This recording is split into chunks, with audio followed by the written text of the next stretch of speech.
In 1918, 100 years ago, there weren't many Jewish families in Manchester. Two men, Philip Cohen and Noah Kamenetsky, met in a building on Elm Street that is now Manchester Hot Glass to discuss the teachings of Jewish scripture and build a congregation. It was not until 1946 when a small congregation of 10 families was organized, and they met at several locations across Manchester, usually in the area currently referred to as Manchester Depot, until the present synagogue, Israel Congregation of Manchester, or ICM, was built on a site on Route 7A on the north side of town, in between what is now the North Shire campus of the Southwestern Vermont Medical Center and the Town Hall. On August 9th, the 100th anniversary of the temple will be celebrated at the Barrows House in Dorset, with dinner, dancing, and entertainment. We sat down with Rabbi Michael Cohen and Cantor Scott Bruckner to talk about the past, the present, and the future of the temple. It began, as you know, 100 years ago. A bunch of Jewish families that were living in Manchester, mostly in the depot, got together, and they would meet in people's homes, the back of businesses. The building where Fireflies today was one of the places. The red brick building down in the depot, it once been there for a while. And they never had a rabbi. They would sometimes have visiting people, or they would lead services on their own. One of the beauties of Judaism is you actually don't need clergy to lead services or even give a sermon. In '64, the community bought what's now on the R.K. Miles property, the kitchen kind of wing of R.K. Miles right by the railroad tracks. And the community met there from '64 to '85. And I don't know what led to them moving there in '64, but that clearly was a much larger space. And they tell stories during high holidays, of course, hearing the train whistles go by and everything. But as you know, the decades moved on, and particularly the early '80s, more people were moving up here, more young families were moving up here, more people were beginning to retire here, use it as a second home, a weekend home. And so in the mid-'80s, they decided they wanted to build their own building. And so the building here was built in 1985 on this spot. And they began bringing up student rabbis from the Reconstructionist Rabbinical College in Philadelphia, where I happened to be a student also.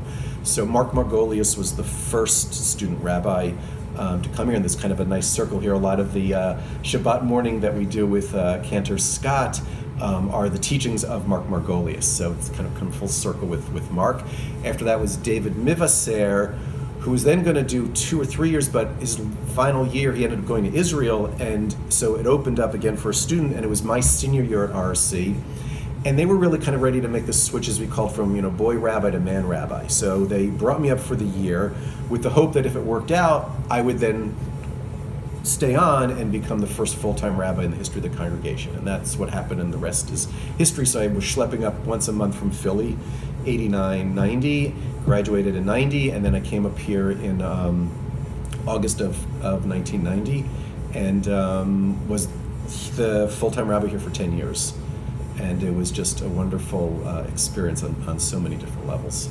Cantor Scott Bruckner described what attracted him to come to work at the Israel congregation.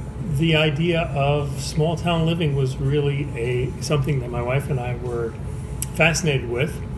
And that turns out to be some of the most unique and remarkable things about the community is its integration with the larger community and the interfaith community. And it's something I've really enjoyed. Even before I came up, I met the Reverend Jim Gray, and I was just impressed with his community, and the fact even that meeting was intended for me to it was very important, actually, in the hiring process. They said it was very important that we have someone who is not only a leader of this congregation, but in the whole general community and the interfaith community, which they found so important. So and I learned about the Interfaith Council. But the number one thing, other than that, was the incredible warmth that we have, and the community that's built around our Friday night service, and the communal dinners that happen here every week. Didn't hurt that every week they serve salmon. That's my favorite Friday night dinner. And sort of seemed to be what we call in Jewish Beshert, it seemed to be meant to be, that this was a very good match. The temple is and always has been a welcoming place, said synagogue member Marlene Skolnick, recalling what it was like about 20 years ago when she and her family first became members of the synagogue. The people here were mostly transplants from the tri-state area, and they were, how do I say it? They were New Yorkers who had been softened up. So it was a very warm group of people here. We found that there were a lot of social activities along with the religious ones, and it became not only a place of worship but a real social life for many of us.